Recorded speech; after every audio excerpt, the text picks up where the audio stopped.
এখন আমরা বাইকে চড়ে ঢেলাপির হাটে যাচ্ছি।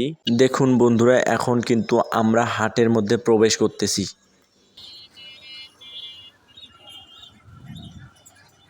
হাটে আমরা বেশি কিছু নিতে পারি নাই, কিন্তু ক্যামেরা বন্দি করেছি এমন কিছু ভিডিও আমি আপনাদের সঙ্গে এখন শেয়ার করব।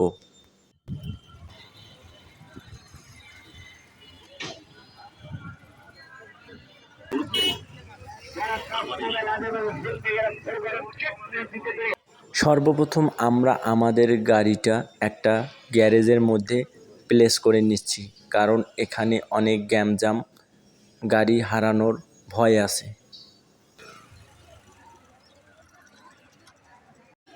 গাড়িটা পার্কিং করে আমরা এখন বাজারের মধ্যে প্রবেশ করব। বাজারের মধ্যে প্রবেশ করতেই আমরা প্রথমে দেখতে পেলাম কতগুলো বড় বড় মুরগি। এখানে অনেকগুলো বড় মুরগি হাটে উঠেছে। মুরগির হাট শেষ করে এরপর আমরা চলে গেলাম খরগোশের হাটে। এখানে বেশ কয়েকটি কিউট খরগোশ আমরা দেখতে পেলাম। খরগোশের পর আমরা অন্য জাতের কয়েকটি কবুতর দেখতে পেলাম। কবুতর দেখা শেষ করে আমরা চলে আসলাম হাঁসের হাটে। হাঁসের হাটে সুজন হাঁস খুঁজতেছে, অনেক খোঁজাখুঁজি করতেছে। সে দেশি হাঁস নেবে, কারণ দেশি হাঁসের মাংস অনেক সুস্বাদু এবং ভালো হয়। হাঁসের বাজার শেষ করে এরপর আমরা চলে আসলাম তরমুজ নিতে। আমি একটা বড় তরমুজ নিলাম। এই তরমুজটির মূল্য হলো 240 টাকা। 5 কেজি ওজনের তরমুজ নিয়েছি। তরমুজ নেওয়া আমার শেষ। তরমুজের দোকানদার ভাই আমার 500 টাকার নোটটি নিয়ে ভালো করে চেক দিল এবং আমাকে বলতেছে সেদিন নাকি তাকে একজন লোক জাল টাকার নোট দিয়েছিল।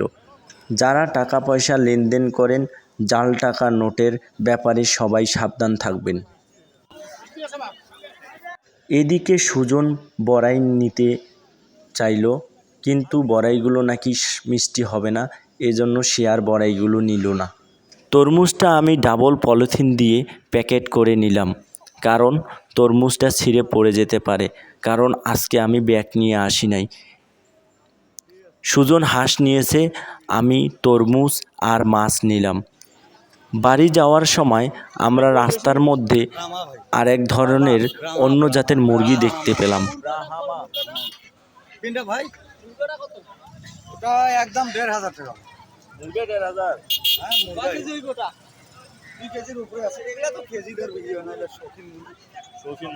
আমরা তো মুরগি নেব না, জাস্ট একটু দাম শুনলাম এবং জাতটা কি সেটা জেনে নিলাম।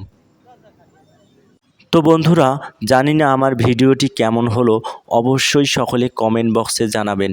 আর ভিডিওটি ভালো লাগলে অবশ্যই লাইক কমেন্ট দিয়ে পাশে থাকবেন। ভালো থাকবেন বন্ধুরা, ধন্যবাদ সবাইকে।